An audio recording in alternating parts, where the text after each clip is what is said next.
اهلا بكم. النهارده انا معايا فيديوهين، واحد لشخص عادي وواحد لشخص مرتاح. مش هقول شيخ لانه رجل ضلال. اول واحد ممكن اقول عليه دماغه مسطحه، يصدق الفيديوهات الفيك الطافحه على السوشيال ميديا واللي بتتعمل معروف طبعا ليه. اما رجل الضلال اللي هو المفروض منسوب على رجال الدين وهو بعيد عن ذلك تماما، وحتى لو حد قال له شوف الراجل ده بيقول ايه فهو بصفته رجل دين لازم يتأكد الأول قبل ما يتكلم في الموضوع ده. كما في قوله تعالى: بسم الله الرحمن الرحيم، يا أيها الذين آمنوا إن جاءكم فاسق بنبأ فتبينوا. صدق الله العظيم. طبعا ده رجل دين المفروض إن هو يتبين من أي حاجة بتجيب وأي حد بيقوله على أي حاجة. ده ملوش أي عذر عنده غير إنه شيخ ضلال لعنهم الله في كل كتاب. نشوف الأول أبو دماغ مسطحة، لأن ده عادي واحد بلا مخ، لأن لو بيقول لعدوك عايزك تقوله.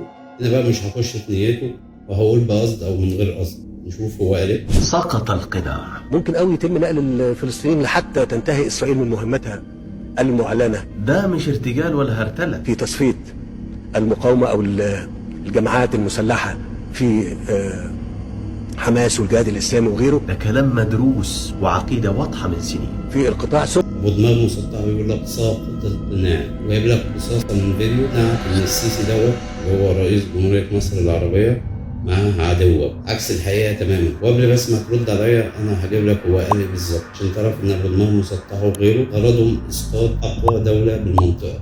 ويكمل إن السيسي مش بيقول كده ارتجال، وإشارة منه إنه قاصد ده وإنه دارس هو بيقول إيه وإن دي عقيدته أصلا. يعني طلع الراجل يهودي، وطبعا عارفين الإشاعة دي مين أصلا اللي طلعها وكان إمتى، وكانت في فترة حكمهم. محاولة منهم لإسقاطه عشان يفكوا سراح البلاص بتاعهم. والقصاصات من فيديوهات ورجعت دلوقتي من خطبه الجهنمية وترحموا على زمن الرجولة. صدعونا حافظ كتاب الله وحافظ الدين إن ده الحاكم الديني. دي بقى فيديوهاته دلوقتي بدأت تطلع، بدأ يقول لك إن ده راجل دين.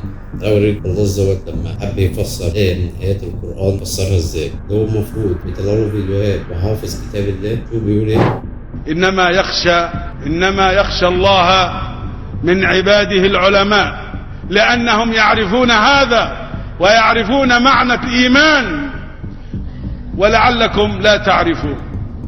وبعضكم ربما يعرف أنه في قراءة للقرآن الكريم إنما يخشى الله من عباده العلماء.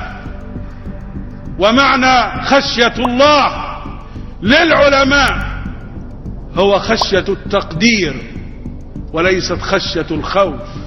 تخيل قرأ الآية في الأول مظبوطة، بعد كده رفع المنصوب ونصب المرفوع. تخيل لما رفع المنصوب ونصب المرفوع الآية ادت معنى تاني خالص واللي هو فسره. ما تجيش تقول لي ذلة لسان وانت واجع دماغي ان ده راجل دين وحافظ كتاب الله وهو قاعد بيفتي في الدين. دي اقل حاجه انا اجيبها لك اوريك، غير الصوابع اللي كانت بتلعب في مصر والحاجات اللي كان بيعملها والخزعبلات بتاعته. الله يرحم ايام الهطل اللي كان فيه. دلوقتي تبدا فيديوهاته ترجع تاني ويقول لك الرخاء اللي كنا عايشين فيه والازدهار اللي كنا عايشين فيه، اللي هو اساسا لو كان حد بيفتح بقه كان الجماعه بتنزل تحاوط المكان تقول لك مظاهره. نرجع لكلامنا اللي كنا بنتكلم. شوف بقى الطريقه الثانيه لاسقاط مصر الدين عشان نبقى اكثر دقه المتلبسه باعباء الدين، عشان اللي هيصدق المره دي يبقى الاغلبيه من عديم العقول انهم شايفين ان ده راي الدين وهو باطل. لعن الله شيوخ الضلال. شوف كده عبد الفتاح السيسي قال: لا تنقلوا الفلسطينيين إلى مصر، انقلوهم إلى صحراء النقب وطهروها، طهروا غزة من المجموعات المسلحة، ثم بعد ذلك أعيدوهم إلى غزة، وإياكم ثم إياكم أن تنقلوهم إلى مصر.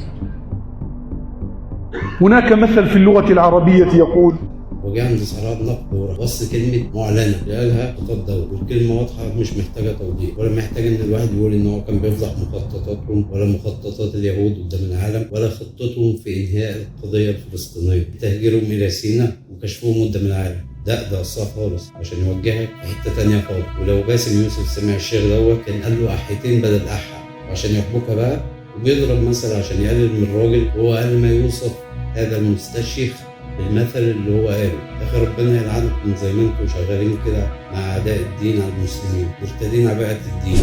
تعرف ان في واحد هيقول لي هي يعني كلمة معلنة هي اللي وضحت الكلام. الواحد هيقول لي انت مش شايف الاسعار، انت بتدافع عن مين؟ ولا انت مش شايف اللي احنا فيه وبتدافع عن مين وبتتكلم عن مين؟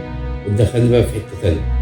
الخطاب موجود والكلام واضح، وبيفضحهم وبيقولوا مش هيحصل. كل الدول وفلسطين نفسها قالت مصر بتتكلم بلساننا، لان واضح المخطط اللي هم عايزين يعملوه. انا لا بدافع عن حد ولا بهاجم حد، انا بكشف حقيقه قدام الناس. انا قضيتي الوطن والعرب وانهاء حاله التخوين اللي بتحصل دلوقتي. عدوك عشان يخلي العرب في نزاع دائم وفي صراعات داخليه ويبقوا من اسهل السيطره على الشعوب ديت. كل فيديوهاتي تبقى عباره عن فيديو فيك وانا بتكلم عن الحقيقه في الفيديو ده في اي مجال ايا كان. تعالى بقى نشوف الحقيقه واللي حصل فعلا في الخطاب بدون قصد ولا توجهات. شوفوا بيقول: إذا كان هناك فكرة للتهجير، توجد صحراء النقب في إسرائيل. ممكن قوي يتم نقل الفلسطينيين لحتى تنتهي إسرائيل من مهمتها المعلنة في تصفية المقاومة أو الجماعات المسلحة في حماس والجهاد الإسلامي وغيره في القطاع، ثم بعد كده تبقى ترجعهم إذا شاء. بايدن أكد لي إنه لن يسمح، طبعا لأن مورطهم قدام العالم وكشفهم قدام العالم عشان العالم كله يعرف. بعدها قال لك نفس الكلام مع رئيس اسبانيا ورئيس بلجيكا. حتى شوف الراجل عامل ازاي، ده رئيس بلجيكا عايز يقول له انت بتورطنا يعني. طبعا التعبير دوت مش محتاج شرح. وبينهي الخطاب بان الاصدقاء مؤيدين للفكره. كده احنا كشفنا الحقيقه قدامكم. اوريكم بقى صدى الخطاب دوت واللي حصل بعديه وتاني يوم كمان. خلينا نشوف اولا الاخوانجي ده كان رايه ايه، واللي بعد كده تهاجم على رايه دوت وبعدين غيره. كلمة واحدة ضد التوطين ومخططات اقتطاع أي جزء من أرض مصر. هعملها لأول مرة من ساعة ما شفت وش عبد الفتاح السيسي، إن إحنا الليلة نقف كلنا مع السيسي. ده جانب. نشوف الجانب الفلسطيني ونشوف هنية قال إيه. أنه لا أحد يقبل خطة التهجير الإسرائيلية المغطاة أمريكيا، وخاصة مصر، لأنه الحديث عن أنه أهل غزة بدهم يترحلوا إلى مصر. ده هنية بنفسه. أظن كده إن الحقيقة واضحة. اسأل بقى نفسك سبب القص واللزق دوت إيه، وإيه المراد منه، وإيه اللي بيرسموه لمصر. لأن بعد الخطاب دوت بدأوا يعملوا خطط بديلة ويبدأوا إجبار أهل غزة على الخروج لمعبر رفح. مش بس كده، ده ضربوه بالطيران علشان يجبروهم إن هم يدخلوا سيناء. يبقى كده بتلعبها إسرائيل والضحية هو الشعب الفلسطيني لتهجيرهم من أراضيهم والقضاء وإنهاء القضية الفلسطينية. لكن مصر صح يلا تابعنا عشان أقول لك بقى المخطط مرسوم لإسقاط مصر عن طريق الصراعات الداخلية لإشغال الحكومة بمافيا التجار والمشاكل الداخلية لإنجاح مخططه في تصفية القضية الفلسطينية. أشوفكم الفيديو اللي جاي.